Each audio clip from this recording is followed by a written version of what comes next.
All of our sales come from social media, so it's really cool. I can tell you the first thing is that it does actually work. The second thing I can tell you is that the first few weeks it does not work, and it is scary as hell. And it was a lot of listening from there. So it's the first thing was patience. Is that the first few weeks, like, social media is not designed for you to kind of jump out there and be like, hey, I'm here, like, buy my stuff. It's designed to create a natural relationship, and in the same way you wouldn't marry someone the day you met them, you're probably not going to buy from someone the first time you hear about them. So you have to have that patience, and then you have to listen as much as you talk. And I know that's a cliche that kind of gets passed around, but literally there were things that I thought would be great to post and not everybody would like, and they got no interaction. And then there were things where we put up on a whim and it seemed like everyone liked it. And if we had stuck to our very firm view on, like, this is what our strategy is going to be on these, I would still be sitting there counting my mom's Facebook likes. But literally when we said, you know what, like, nobody really cares about this, but it turns out, like, we pull dresses off of every red carpet. We did it again for, like, the Met Gala tonight, and ones that could be wedding worthy, and people eat it up. And we post pictures of our dresses combined with some cool DIY wedding thing in the same color scheme. People eat it up. And so it's literally a lot of, like, take it slow and see what people, like, interact with and kind of give them more back. Because the whole idea, I think, is to give people, like, what it is that they're looking for, not force your ideas on them. Yeah, we were building a social media practice from scratch in 2006 that started with influencer marketing. And how did it start? It was like me and this colleague of mine who were just doing this blog outreach stuff. But it was going from scratch, forming a relationship with, then it was bloggers, and now it's influencers or all kinds of people, but then it was really about just blogs. And it was hard because we had no relationships going in there, and that got built over time, and that kind of transparency and trust was a big part of it.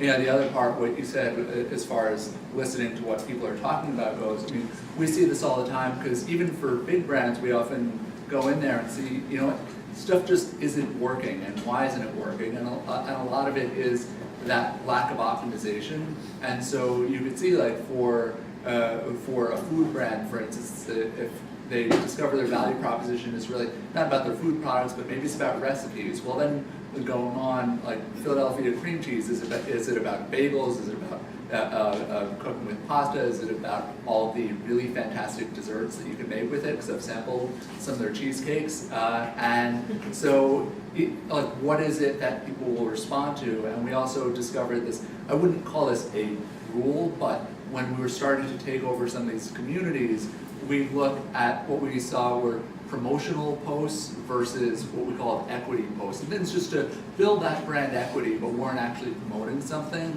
And once we dialed it down to like 30% promotional and 70% equity, then it was really, that's when that switch started to hit, and people started to respond more to the brand. There were all these other pieces that go into it, but at least like at least 2 and 3 of those posts should really just be about things people are interested in and not just what you're promoting. And it might vary by the brand or by the person doing it, but that really helped us a lot once we saw that happen.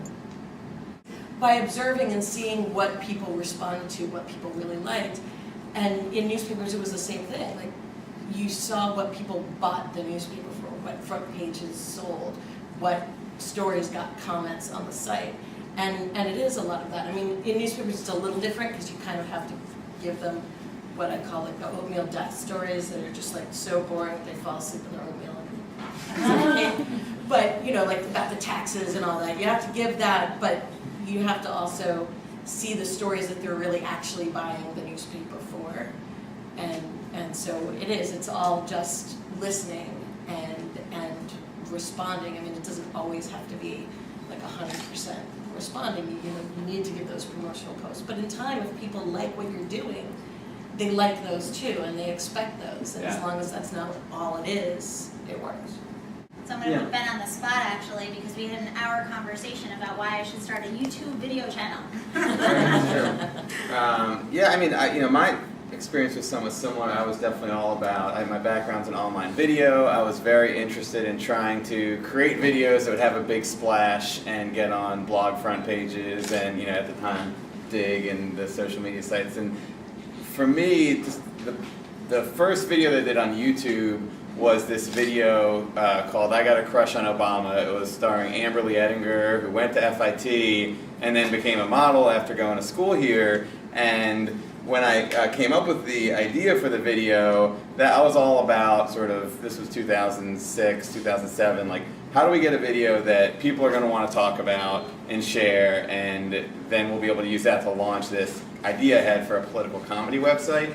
And it was very much, in our case, even though I agree with what you said about usually it takes a long time to kind of get going, in our case, it really worked. The first day the video had over 1 million views. By the first week it had like 10 million, and it was on the Today Show and Good Morning America, and we got an email from President Obama, who at the time was a senator, and it was really exciting. It happened really fast.